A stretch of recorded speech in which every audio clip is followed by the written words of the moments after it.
मैं डॉक्टर वसुधा कुलश्रेष्ठ आपके लिए समाजशास्त्र में जो कथन कारण पेपरों में आते हैं वो लेकर आई हूँ। आज मैं देखते हैं। पहला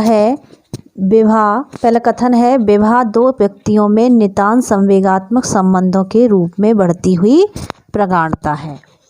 तो ये तो सही है, सही कह रहा है। कारण है, बढ़ती हुई तलाक दर इस तथ्य को व्यक्त करती है। ऐसा तो नहीं है, तलाक के कारण थोड़ी ना विवाह जो है वो होता है। विवाह दो व्यक्तियों में नितांत संवेगात्मक संबंधों के रूप में बढ़ती हुई प्रगाढ़ता है। तो ये कथन मतलब ए सही है और आर गलत है। तलाक से इसका कोई संबंध नहीं है। ए सही और आर गलत। ऑप्शन आपके वही रहेंगे जो पहले आते हैं, हर बार बताए हैं हमने। जैसे कि ए और आर दोनों सही है, आर ए की सही व्याख्या है। ए और आर दोनों सही, आर ए की सही व्याख्या नहीं है। और ए सही है, आर गलत है, और आर सही है, ए गलत है। इस प्रकार से ही ऑप्शन रहेंगे, हमने ऑप्शन नहीं दिए हैं। नेक्स्ट है, पहला कथन है, सौजस्य जो कि प्रतिमान, सौजस्य का मतलब होता है सॉल्यूशन से, समाधान से, जो कि प्रतिमान को परिवर्तित करती है, वह सामाजिक नियंत्रण की प्रक्रिया का मुख्य भाग होती है। और कारण दिया है कि सामाजिक नियंत्रण की ये प्रक्रियाएं समाज में व्यवस्था के निर्वाह के लिए उत्तरदायी नहीं है। तो समाज की व्यवस्था के लिए उत्तरदायी नहीं है। तो इसमें क्या है कि जैसे जो ये है आपका सौजन्य जो कि प्रतिमान को परिवर्तित करती हैं, वह सामाजिक नियंत्रण की प्रक्रिया का मुख्य भाग होती हैं। ये बात सही कही गई है, क्योंकि क्या है कि सामाजिक नियंत्रण की जो प्रक्रियाएं होती हैं वही समाज व्यवस्था को बनाए रखने के लिए उत्तरदायी नहीं होते हैं। ठीक है, तो इसका आंसर ए सही है और आर सही है। दोनों की व्याख्या भी ठीक है ना। समझ में आ गया?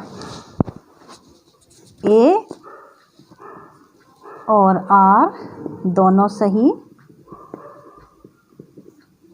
और ए और आर दोनों सही हैं, और ए आर की सही व्याख्या है। ए आर की सही व्याख्या है। नेक्स्ट है कथन, उपभोक्ता एक ब्रांड से दूसरे ब्रांड पर त्वरित गति से परिवर्तित कर रहा है। जो उपभोक्ता है वो एक ब्रांड से दूसरे ब्रांड को बहुत जल्दी त्वरित गति से परिवर्तन कर रहा है। मतलब एक ब्रांड को छोड़कर दूसरी ब्रांड में तुरंत जा रहा है। त्वरित मतलब तुरंत। ग्राहक की निष्ठा, कारण है कि ग्राहक की निष्ठा अब वैसी नहीं है जैसे पहले होती थी।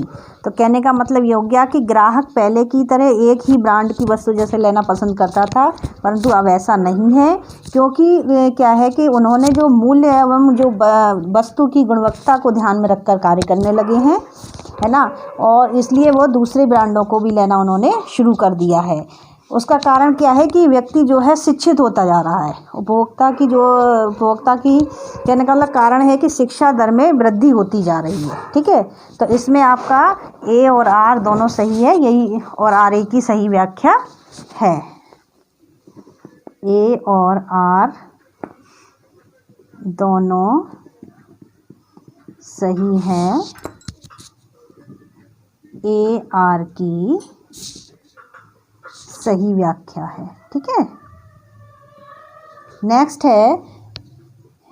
नेक्स्ट कथन है कि जनजाति के संबंध में सरकारी नीति संतुलन है ना। और एक कारण है कि यह भी एल्विन की अलगाव की नीति तथा धुर्ये की समीकरण नीति के बीच में है। तो पहला है आपका, जनजाति के संबंध में सरकारी नीति संतुलित है। यह बात बिल्कुल सही कही गई है कि ये जो है जनजाति की नीति के संबंध में है। क्योंकि अब इसमें क्योंकि लगाएंगे, परंतु लगाएंगे, इसलिए लगा कर पढ़ेंगे तो हमारा सेंटेंस सही आता है और 100% सही बनता है। तो ये चीज़ें आपको लगा कर पढ़नी चाहिए। तो इसमें है, जनजाति के संबंध में सरकारी नीति संतुलित है क्योंकि यह भी एल्विन की अलगाव की नीति तथा धुर्ये की सामाजिकरण नीति के बीच में है। सामाजिकरण के नीति के बीच में है, क्योंकि ये क्या है कि एल्विन की जो अलगाववाद की नीति है तथा धुर्ये का जो सामाजिकरण की नीति का अध्ययन है, इन दोनों के बीच का जो रास्ता चुनती है वह यही चुनती है, जो जनजातीय सरकारी नीतियों को जो संतुलित बनाने की अवस्था होती है। ठीक है। इसका आपका है कि इसमें दोनों सही तो हैं लेकिन एक दूसरे की व्याख्या नहीं कर रहे हैं, नहीं सॉरी व्याख्या तो कर रहे हैं, है ना, क्योंकि ये भी उसी चीज़ को बात कर रहा है और ये भी इसी चीज़ की बात कर रहा है। तो इसका जो है ए और आर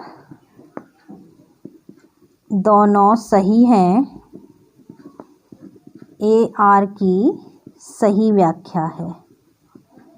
ठीक है। नेक्स्ट है अनुसूचित जाति शब्द साइमन कमीशन ने गढ़ा था। ये बात सही है, ये तो सभी लोग जानते हैं। कारण है कि औपनिवेशिक काल में अनुसूचित जाति के लिए प्राय शोषित वर्ग, बाह्य जात और तथा अछूत शब्दों का प्रयोग हुआ है। तो ये बात कैसी है कि जो है अनुसूचित जात शब्द जो है वो साइमन कमीशन से ही लिया गया है ना, कमीशन ने ही गाड़ा है, जबकि भारतीय संविधान में इन्हें अनुसूचित जात कहा गया था। लेकिन औपनिवेशिक काल में अनुसूचित जात के लिए प्राय शोषित वर्ग और बाह्य जात मतलब अदर कास्ट तथा अछूत शब्दों का प्रयोग किया। ठीक है। तो इसमें ए और आर दोनों सही हैं।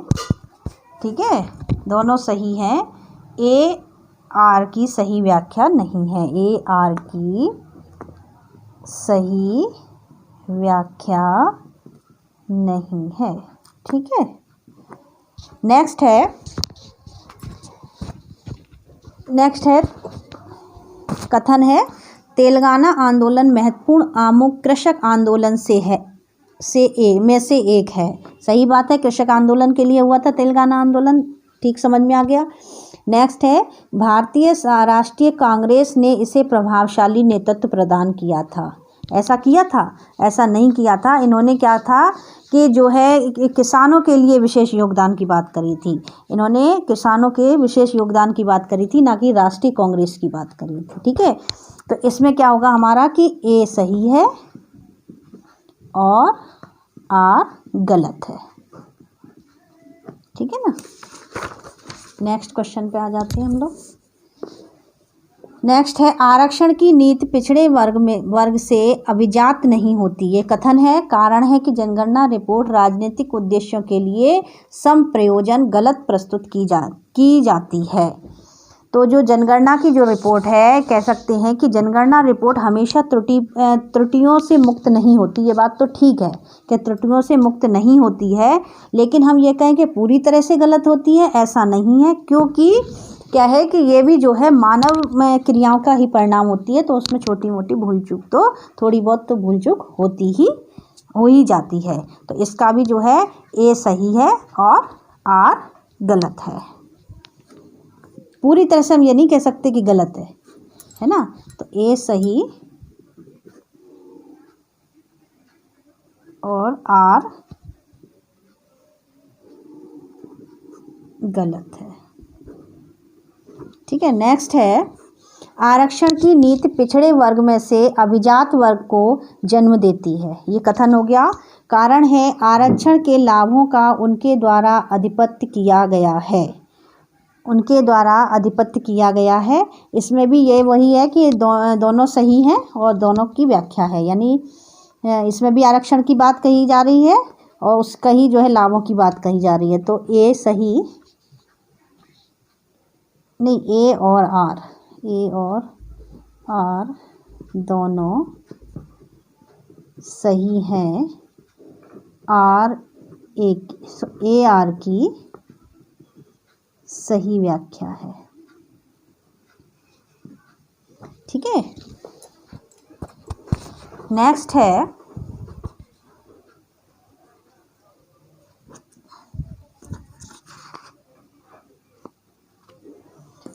है कोई भी समाज विचलन से पूरी तरह से मुक्त नहीं है। कारण है कि समाज में विचलन तथा अनुरूपता निरंतर चलने वाली प्रक्रिया है। तो कोई भी समाज विचलन से पूरी तरह से मुक्त नहीं है, ये बात तो ठीक है। है ना।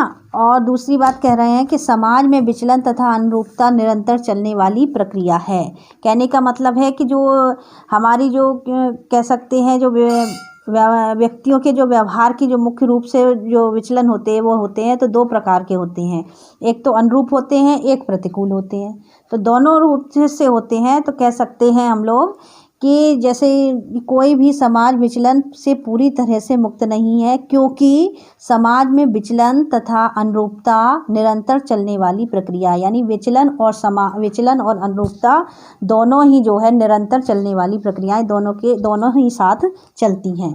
तो इसमें आपका हो जाएगा ए और आर दोनों सही है,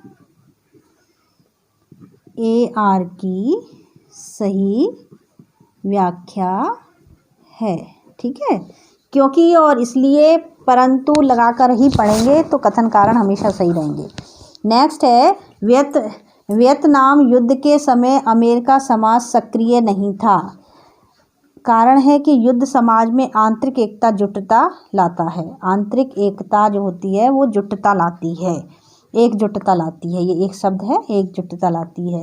तो कारण पहले हमारा कथन है कि वियतनाम युद्ध के समय अमेरिका समाज सक्रिय नहीं था। सक्रिय नहीं था मतलब क्रियाशील था, सक्रिय नहीं था क्रियाशील था। इसी कारण उसे वियतनाम को पूरी तरह से उसने मात दी थी। युद्ध समाज में जो बाह्य रूप से जो भी विच्छेद फैलता था, है ना, उसमें कह सकते हैं कि परंतु जो भी आंतरिक रूप से एकजुटता थी, लेकिन परंतु उसमें आंतरिक रूप से एकजुटता होने के कारण जो उनकी जो भावनाएं थी, एकजुटता होने के कारण जो उनकी जो भावनाओं को विकसित करता था। जैसे कि जब दो देशों के बीच युद्ध होने की संभावना होती है तो दोनों देश जो होते हैं वो अपनी अपनी सहायता के लिए विश्व के अन्य देशों से मित्रता करते हैं, सहयोग करते हैं, सहयोग के लिए हाथ बढ़ाते हैं, है ना। तो इसका जो सही आंसर बनेगा वो आपका है कि ए गलत है और आर सही है।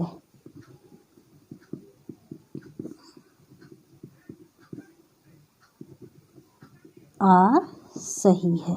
ठीक है, अब ये हमारा एक मिलान है, इसको देख लेते हैं। लुईस बिर्थ, ये तो आप लोग पता है नगरवाद की कई बार हमने इसमें क्वेश्चन दिए हैं आप लोगों को नगरवाद से। तो ये शहरीकरण से संबंधित है ना। और ये तुम्हारा है जो एल्टन मायो है, ये आपका मानव संबंध से सॉरी। रॉबर्ट रेडफील्ड तो सभी लोग जानते हैं, लोक नक्रियता से है। लास्ट में है आपका फ्रेडरिक टेलर, ये आपका जो है वैज्ञानिक प्रबंधन से है। ठीक है, थैंक यू गाइस।